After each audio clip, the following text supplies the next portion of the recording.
everyone. So my name is Victor, and I'm taking care of marketing activities at Taurus. So before starting, I just would like to thank the Trust in Innovation team for giving us the opportunity to host this panel.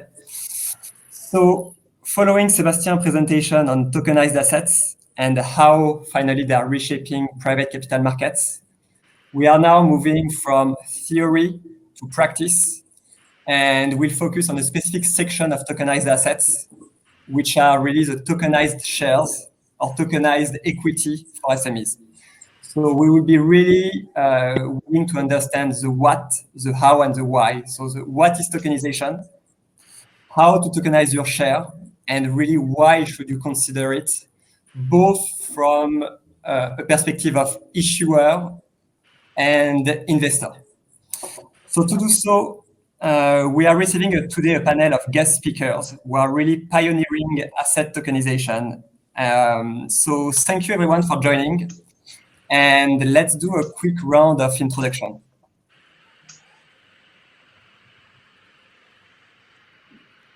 The first one can start.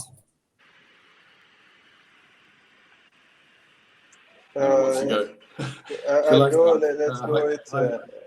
Hello, everybody. I'm Lamine. I'm one of the co-founders at Taurus, a fintech active in the area of technology in digital assets and tokenization. Alexandre? Hi, I'm Alex. I'm a founder and CEO of Audacia Group, and we just tokenized our shares, and we're listed now on TDX. Mathieu? Hi everyone, I'm Matthew Alexandre from SEBA Bank. We are a digital assets banking platform based in Switzerland, and I'm running the digital corporate finance and asset tokenization division. Fedor. Hi everyone, my name is Fedor Poskriakov. I'm a partner in the banking and regulatory team in Lenz and Staehelin, heading also our fintech initiatives, and also acting as Secretary General of the Capital Markets and Technology Association. Happy to be on the panel. Perfect. So thanks everyone. So let's start with a bit of definition, so everyone get really a better understanding of what is a tokenized share. Okay. So basically, to understand, can you explain us really how a tokenized share works and how do they differ from a traditional share, if they differ?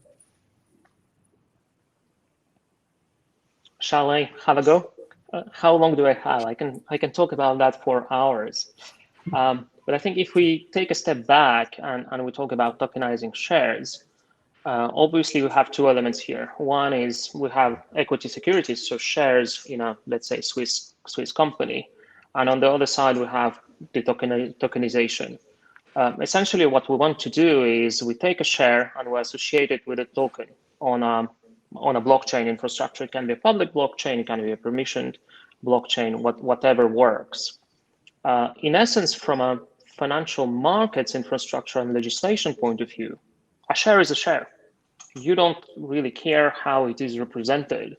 And historically, some shares were first issued in paper, then we moved to global certificates or collective deposits, then uncertificated shares, which were just represented in a register. And now we've upgraded the register. We've taken the register on a blockchain, but it's still a share. The difference, if I may, is that using tokenization or using distributed ledger technology behind that allows you to build things on top and essentially make this certificate or the token representing the share smart. It can include compliance layer, it can include automation. You can benefit from digitalization pushed to the extreme to even upload a layer of contracts on top of that will interact with your share. So it becomes really a smart share in a way, and automated to boot. So much sort of more advanced than a paper certificate or even an uncertificated share on some centralized layers. Okay. And perhaps to add just one little bit, with the new legislation, that is enforced now since the 1st of February this year, it's actually a new form that is recognized by law specifically. If it meets the requirements, a tokenized share is just a ledger-based security.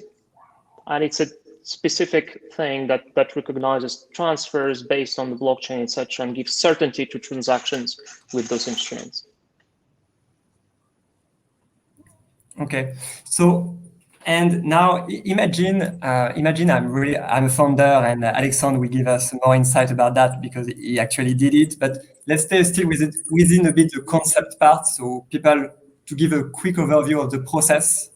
So I'm an issuer. Okay, what does it take to digitize my share? And maybe Matthew can give me a bit of an insight on that. Sure. So I think in terms of what, let's say, the differences between a traditional share and a tokenized share, and Fedor was just talking a little bit about the Swiss law, the DLT law, and the differences there. So I think there are two types of, let's say, equity tokens. One is let's say, a tokenized existing traditional share. The other is a native token, and this is the DLT law in Switzerland, which supports that. So the process in order to issue a native token on the blockchain in terms of legal and regulatory is very, very similar. So that's where, and we've done this for our own shares as well at SEBA, that's where you need to go through the steps of obviously compliance with the local distribution rules, with prospectus liabilities, these types of things.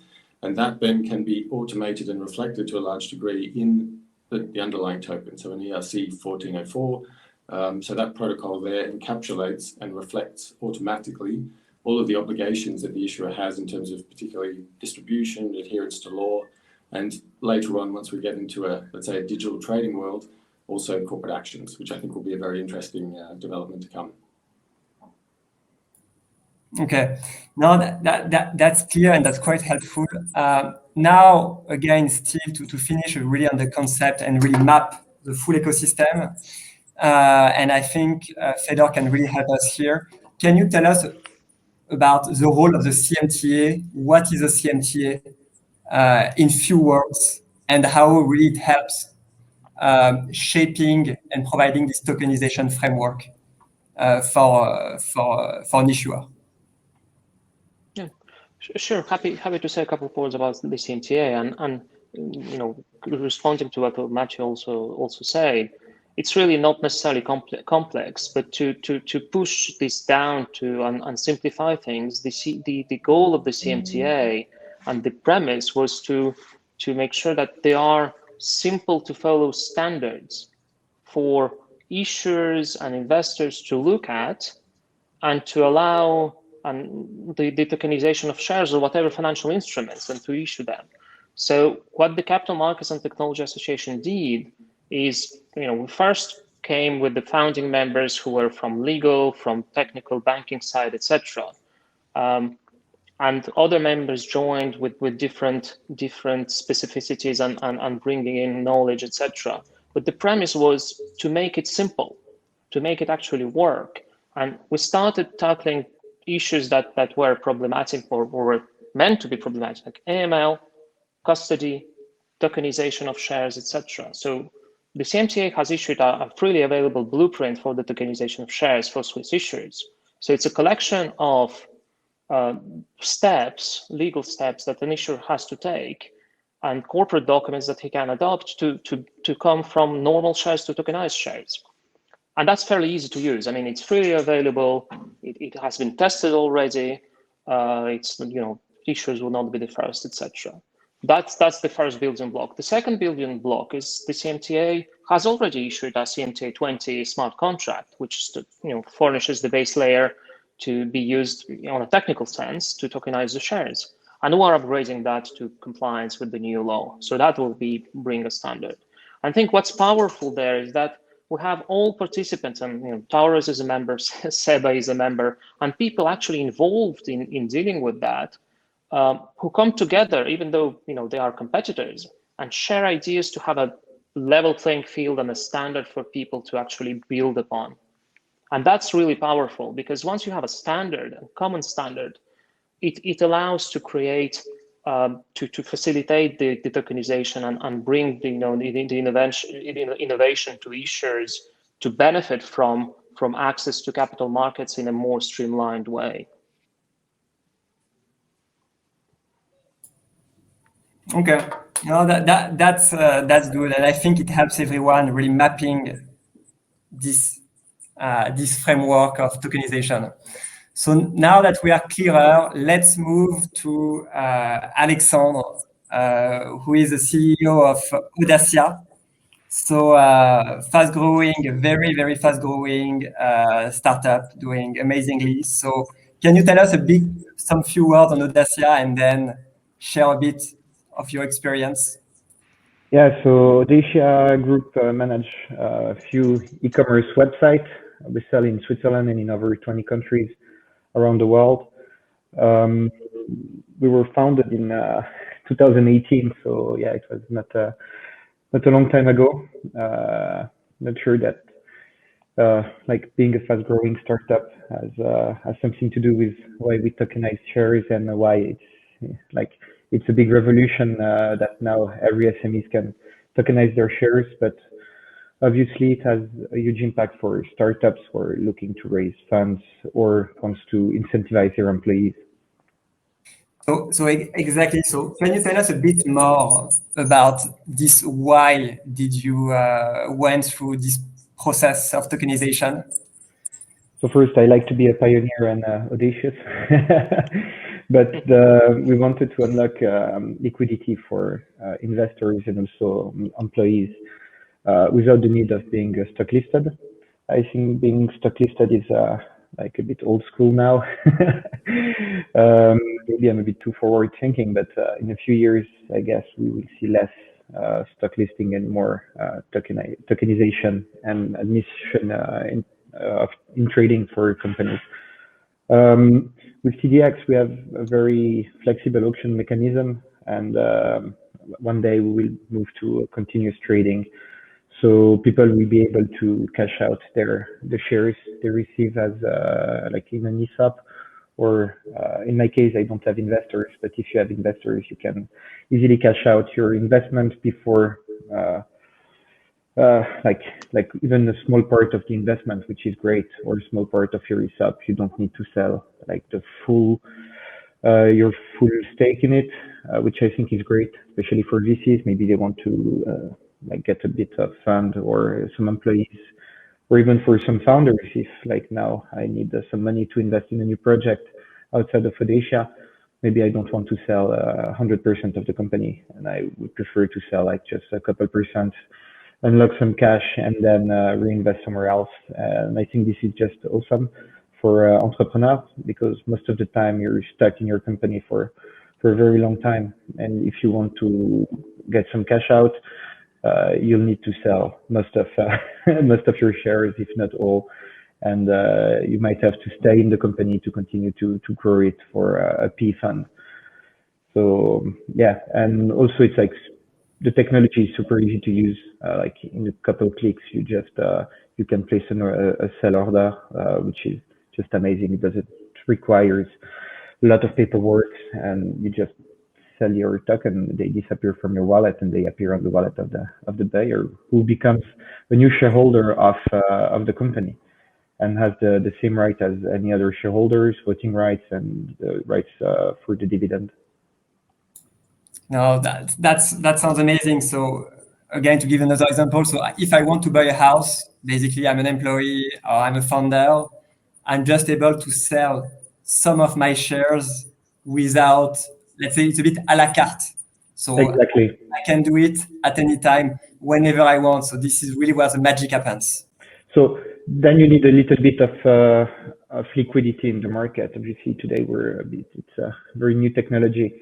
You don't have a lot of investors who invest in crypto, and they tend to confuse crypto asset with some meme coins, or I don't know, other shit coins. So yeah, you can unlock some liquidity, but also some banks might one day accept them as a collateral for, like, you can pledge some shares because it has some real value and some liquidity. Because for the bank, the most important thing is that the share you pledge, or the asset you pledge, is liquid. Like this, if you default, they can just sell them. So yeah, you could either sell them or pledge them or use them like as a collateral. No, that's quite nice. And then for everyone who might have joined when you were mentioning TDX, just for everyone, is Taurus Digital Exchange, which is the first regulated digital asset marketplace, really a marketplace for those tokenized securities and tokenized shares. And we are really kind of the first in the world to start putting this new infrastructure in place. So as you were talking a bit about banks, I think now we can further deep dive into Matthew and really understanding what is the role of SEBA Bank in this tokenization process. Sure, absolutely. And some of the things all of the things, in fact, that Alexandre just mentioned are the motivations that we see as an advisor. So in terms of our role, we're very much, as a bank, in a great position to be able to use, I'd say, the secure platform that we have in order to raise funds for issuers in that space. And I can only echo that we see a lot of client interest that are looking for that early liquidity in particular. They're looking for something which is token-based and can be distributed perhaps more efficiently in several ways. And that's where we, as SEBA, are working with a lot of clients exactly in that space. Relatively early stage growth companies, maybe they're at the growth or the Series A, and they're looking for ways to raise, let's say, smaller amounts of money where they're not well covered by the traditional investment banks. It's expensive to be fundraising, particularly with investment banks. And so here we can come up using smart contracts, using the tokenization process to automate quite a few of those processes in the typical capital raise value chain. And the first time, let's say the first raise, takes a little bit more work. There's still a lot of traditional steps and the sales process and so forth. But as you said, TDX and other emerging digital primary issuance platforms is where we can offer connectivity, which is emerging. And then there's just a lot of interest to be looking on these platforms. Many investors are starting to look at these alternative venues. And so what happens, I think, and what will increasingly happen on top of what was mentioned around liquidity for the employees or the founders of these firms, is when you want to raise the next round, you can do that quite flexibly, quite quickly. You can very carefully whitelist and control your investor universe. You can reach out to those who participated in prior rounds. And there's not so much, there's certainly a significant reduction in the paperwork and the process and the people in the subsequent offerings. And I think that's very compelling for issuers. And for us, of course, working with a very digital platform for a lot of these processes, it becomes much more interesting from a let's say, cost reduction and revenue generation perspective. If I can just jump in, like also for us, which is what I think is great, is you can control your cap table. As Matthew said, you can whitelist people or blacklist people, and you know at any time who is holding your shares, which is, I think, really important for most entrepreneurs, especially for smaller companies. For huge listed companies, like, who cares, because you have like millions of investors. But for small companies, you like to know who owns your shares, and like being it on the blockchain, it gives you like a certainty that you know who's behind it and that you can control that. Absolutely, couldn't agree more. I think it's important what Alexandre has just said, because people, when you talk to people, they tend to think in the first, idea is, when you tokenize things, it goes out of the wild. And actually, it's quite the opposite. You can already embed in the smart contracts, and the CMTA has done an amazing job. Basically, you can define the circle of investors, you can put some rules, you can say even, I don't want any transfer to happen the first X years or the first 6 months. So I can only echo what Alexandre said, and I think it's a very important point to make, so that when people, decide to digitize their shares, it goes also with an increased control if they wish so, not less control.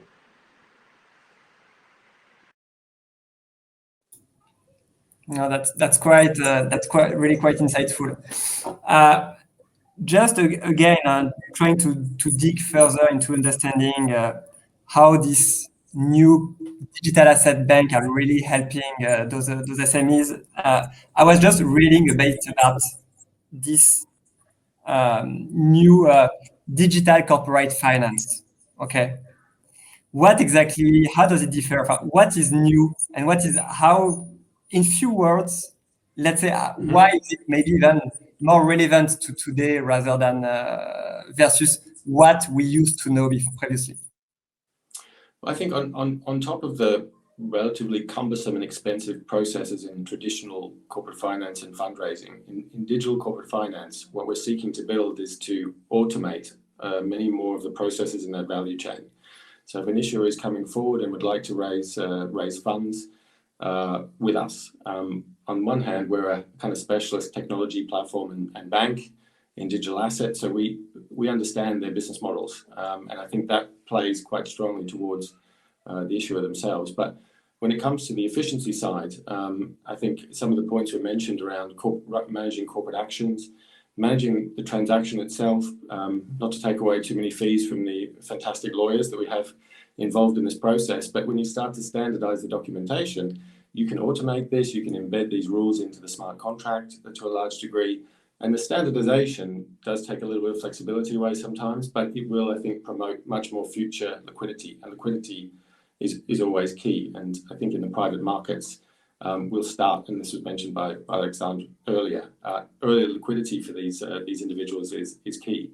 So for us as a technology provider, we're able to understand as a bank, corporate finance advisor, the motives for an issuer, what's important in the traditional valuation and process, and think about distribution towards investors. But then we can also design the smart contract to suit their needs. Perhaps the issuer or the founders have particular nuances that are important to them. We can embed that into the smart contract to a degree, and thereby standardize and reduce cost for the issuer. And again, as that gets rinsed and repeats, it becomes more and more economic for them. So we can help advise on the design of the smart contract, the choice of the protocol. Obviously Ethereum is still dominant, but there are other use cases moving more into payments and other forms of tokenization that we work on, where we can choose something which suits their needs and provide a full end-to-end service for the issuance of the tokens. And of course, connecting with the likes of TDX is something which in the future, we see SDX, we see other emerging digital exchanges. This, I think, will take a big step forward in the value proposition for tokenization. Okay. So as you were talking a bit about technology provider, smart contracts, and all those a bit more technical elements, I think now we can deep dive further into what is a right technology provider when you think about, and I'm talking more here to Lamine, what is really the role of a technology provider in the tokenization process, and what should be considered when we are thinking about this? I will let Matthew explain a little bit, because he has actually the client view. But I think what's very important is to give choice to clients, to not lock them in one specific standard or one specific asset or one specific blockchain. And this is basically what we strive to do at Taurus. So the idea is to provide a platform that is flexible enough for the issuers. It can be the companies or the banks to issue any type of, I would say, security. It can be the share of a company, it can be some debt, it can be structured product, it can be NFTs. One of our recent clients is an NFT platform. It can be on Ethereum and Tezos or on other protocols. So I think that's very important for me. It's really to give them the choice on the different platforms, but also on the underlyings. Yeah, look, Lamine, I'd echo that. I think what we see in terms of client interest, often the client has a good idea. Often they're in our space, they know what kind of features they need from the protocol or the smart contract. And so having that flexibility is very important. So we find that a very compelling sort of proposition. I think the other thing is integration and the security that integration brings. So, for example, having an integrated cold storage and issuance platform. So obviously Taurus providing both of those services. To have those fully integrated so that the issuance of the private key in a tokenization project from the bank towards a client is at the most highest level of security. And I think that comes with all the features of having an integrated player who understands banking technology platforms. And that, I think, gives the assurance that obviously from the ICO phase was a real problem, from AML, KYC, from managing your investors, and being able to work on a platform which gives you that assurance, I think is key to really fostering the adoption of digital assets when it comes to fundraising, whether it be private and future more public market equity.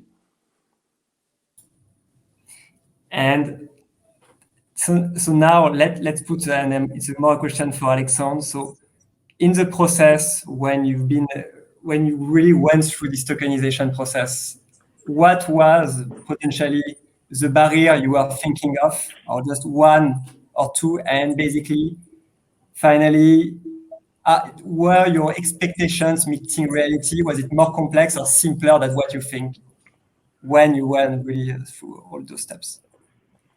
So I guess being the first one is not the easiest, as you don't have real case studies to base the process on. But to be honest, it was fairly easy. Lamine and all the team at Taurus did an amazing job to help us. Also, the lawyers at Lenz helped us a lot. To be honest, we were surrounded by amazing people, and the Taurus toolbox, let's say, is quite full of everything you need to tokenize from A to Z. So, like, it was easier than expected. Also, I have to thank all my team who was like Brahimi, and like especially my CTO, who had to explain me a little bit about like in more details about tokens and digital assets. But yeah, it was really easy, to be honest. Okay.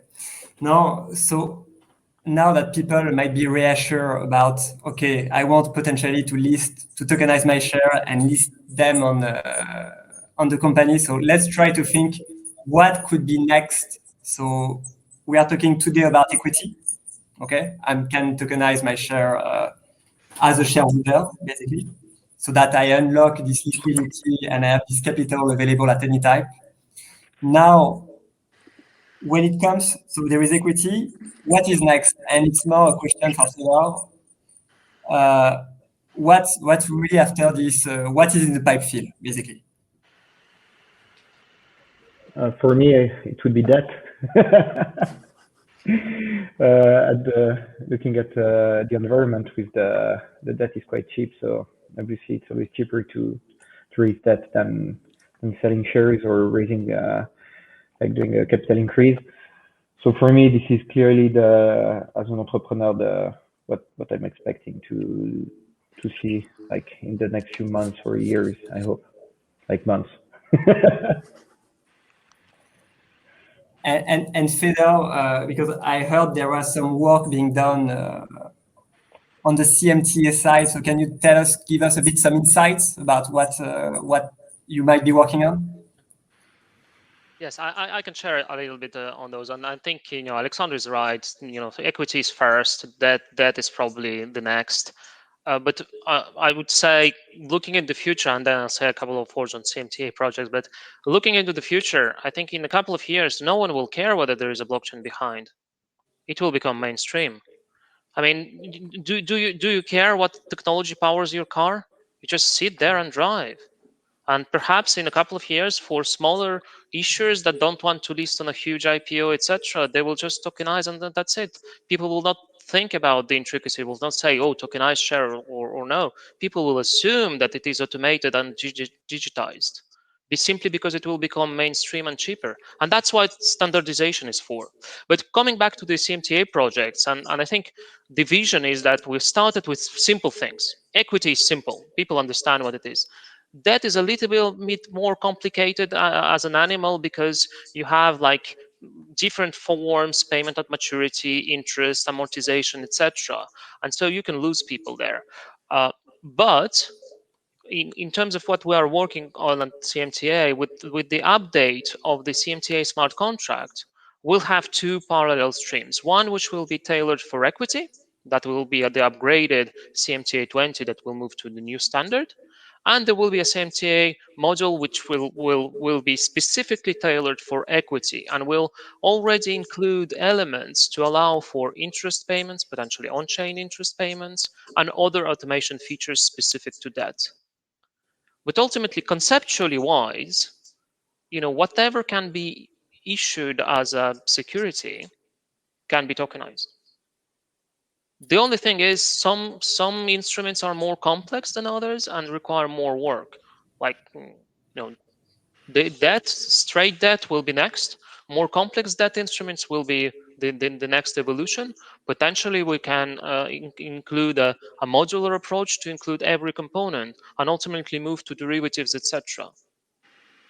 And there is no limitation to that, because ultimately, you should see tokenization as simply the next stage of digitalization. You move the back office into the technology and automation world. That's it. There is no magic around that, and unfortunately, some people still confuse crypto and tokenization, and that's what sort of muddies the waters. People should see tokenized shares as just shares that are automated. That's it. And the same for other financial instruments. No, absolutely. And I think building on the very first question, what's the difference between a tokenized share and a traditional share? From an investor perspective, investor protection, there is no difference. You have exactly the same right. And when I speak to people, they're surprised because they have in mind a token, or they have in mind crypto, or they have in mind 3-4 years ago the ICOs. I think it's very important to restate that, forget the word tokenized, a share is a share, and you have the rights that goes with them. Yeah, absolutely. And sometimes I now try to push the terminology like it's a ledger-based security. That's it. That's what it is. And ultimately, a blockchain is a ledger. Absolutely. I think this is a great way to end this chat. So tokenized share is a traditional share in better ledger-based security, let's call it that way. So thank you, everyone. Great discussion. I'm very happy we managed to end this on time. Very, very helpful. I think that, again, I'd like to thank the Trust in Innovation team. They were very helpful to coordinate also part of this event. And that's it. Thank you. Perfect. Thank you. Thanks very much. Bye. Thank you. Bye.